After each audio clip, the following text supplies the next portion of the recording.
नमस्ते बच्चों, आप सभी का स्वागत है आज की कक्षा में। सब लोग कैसे हैं? उम्मीद है आप सब ठीक हैं। तो बच्चों, आज हम पढ़ने वाला है सर्वनाम और उसके भेद। बच्चों, ज़रा इन चित्रों को देखिए। इनमें माधव नाम का एक बच्चा अलग अलग गतिविधियाँ कर रहे हैं। जैसे माधव स्कूल जा रहे हैं, माधव खेल रहा है, माधव नाच रहा है। क्या ये सुनने में अजीब नहीं लग रहा? हम माधव की ही बात कर रहे हैं, लेकिन फिर भी बार बार उसका नाम ले रहे हैं। कैसे रहे अगर हम कहें वह खेल रहा है, वह नाच रहा है? यह सुनने में बेहतर है ना, और हमारे लिए आसान भी। बच्चों, यही सर्वनाम का मतलब है। नाम के बदले में आने वाले शब्द को सर्वनाम कहते हैं। जैसे मैं, तुम, वह, हम, वे आदि। ये सभी शब्द नाम के स्थान पर प्रयोग किए जाते हैं। या हम कह सकते हैं कि संज्ञा के स्थान पर आने वाले शब्द सर्वनाम कहते हैं। अनन्या, आर्यन, क्या बात कर रहे हो? मैम, अनन्या ऊटी घूमने गई थी, उसी के बारे में बता रही है। अच्छा, ऊटी बहुत ही सुंदर जगह है। हमारा देश बहुत सुंदर है।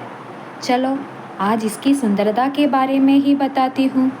प्राकृतिक दृष्टि से हमारा देश बहुत सुंदर है। हरी भरी घाटियों, बाग बगीचों और बर्फ से ढके पहाड़ों का प्रदेश तथा पृथ्वी का स्वर्ग कहलाने वाला कश्मीर भारत में ही है। गंगा, कृष्णा, कावेरी नदियाँ अपने पवित्र जल से इस धरती को सींचती है। इसके उत्तर में बर्फ से ढके हिमालय की चोटियाँ हैं। दक्षिण भाग में विशाल हिंद महासागर अपने जल से इसके चरणों को धोता है। भारत के उत्तर में चीन, नेपाल और भूटान है। दक्षिण में श्रीलंका और मालदीव है। पूर्व में बांग्लादेश और म्यांमार और पश्चिम में पाकिस्तान है। इस अनुच्छेद में हमारे देश की सुंदरता का वर्णन किया गया है। आइए जानते हैं कि संज्ञा शब्द के लिए कौन से शब्द प्रयोग किया गया है। ये शब्द है हमारा, आपने, इसकी, उसके। हमारा शब्द देशवासियों के लिए आया है। आपने शब्द नदियों के लिए आया है। इसकी और उसके शब्द देश के लिए आया है। संज्ञा शब्द के स्थान पर आए हैं शब्द सर्वनाम है। अतः हम कह सकते हैं जिन शब्दों का प्रयोग संज्ञा शब्द के स्थान पर किया जाता है उन्हें सर्वनाम कहते हैं। ध्यान दीजिए, सर्वनाम शब्द स्त्रीलिंग और पुल्लिंग दोनों में एक समान रहते हैं। पहला वह पढ़ रहा है, दूसरा वह खेल रही है। सर्वनाम शब्दों के भी एक वचन और बहुवचन दो रूप होते हैं। जैसे एक वचन मैं, वह, तू, तुम, यह, उसे, इसे आदि। बहुवचन हम, वे, सब, तुम, ये, उन्हें, इन्हें आदि।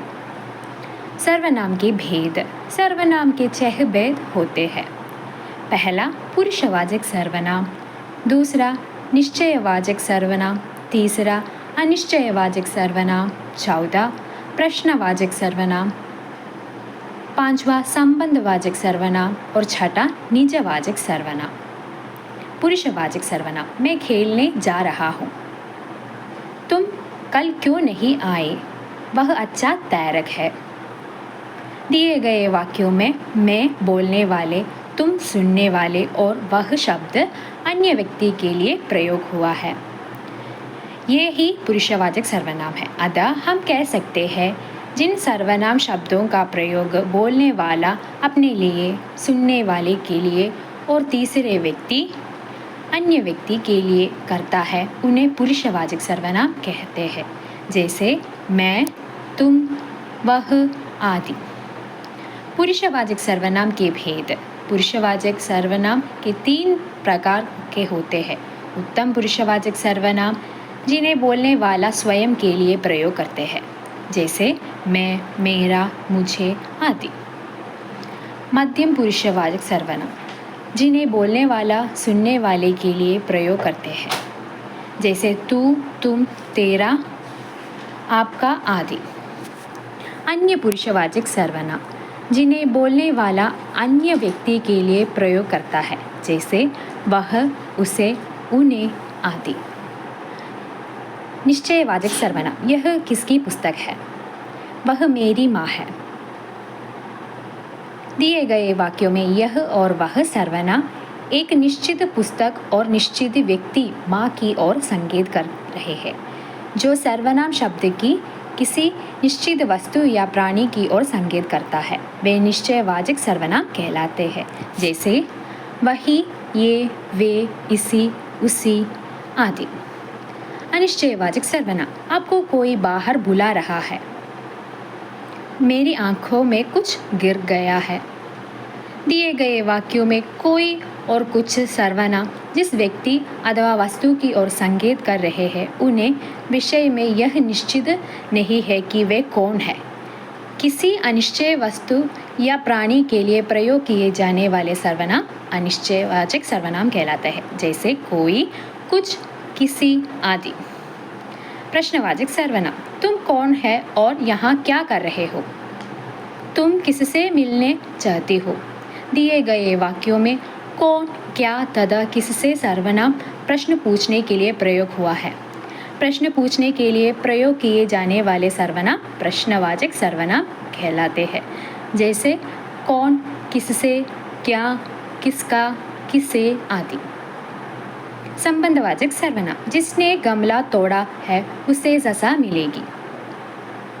जो मेहनत करेगा वह अच्छे अंक पाएगी। दिए गए वाक्यों में जिसने और उसे सर्वनाम गमला तोड़ने वाले व्यक्ति और सजा मिलने के बीच संबंध जोड़ रहे हैं तथा जो और वह सर्वनाम मेहनत करने वाले और अच्छे अंक पाने के बीच संबंध जोड़ रहे हैं। जो सर्वनाम शब्द किसी वस्तु, व्यक्ति या घटना का दूसरे से संबंध प्रकट करते हैं उन्हें संबंधवाचक सर्वनाम कहते हैं, जैसे जहाँ, वहाँ, जो, सो, जिसने, उसने, जैसा, तैसा आदि। निजवाचक सर्वनाम तुम अपने आप चले जाओ। तुम्हें अपना काम स्वयं ही करना चाहिए। दिए गए वाक्य में अपने आप और स्वयं सर्वनाम तुम की निजता के विषय में बता रहे हैं। जिन सर्वनाम का प्रयोग पुरुषवाचक सर्वनाम की निजता का ज्ञान कराने के लिए किया जाता है उन्हें निजवाचक सर्वनाम कहते हैं, जैसे खुद, स्वयं, अपने आप आदि। ध्यान दीजिए, आप शब्द का प्रयोग आधारार्थ माध्यम पुरुष सर्वनाम के रूप में होते हैं, जैसे आप भी तक गए क्यों नहीं। निजवाचक सर्वनाम के रूप में आप का प्रयोग अपने आप के अर्थ में होते हैं, जैसे मैं अपने आप चली जाऊंगी। याद रखें, संज्ञा के स्थान पर प्रयुक्त होने वाले शब्द सर्वनाम कहलाते हैं। सर्वनाम के 6 भेद होते हैं: पुरुषवाचक, निश्चयवाचक, अनिश्चयवाचक, प्रश्नवाचक, संबंधवाचक, निजवाचक। सर्वनाम शब्द स्त्रीलिंग और पुल्लिंग दोनों में एक समान रहते हैं। सर्वनाम शब्द के लिंग की पहचान क्रिया को देखकर होती है। सर्वनाम शब्द के भी एकवचन और बहुवचन रूप होते हैं। धन्यवाद। अगले कक्षा में हम मिलेंगे। तो ठीक है बच्चों।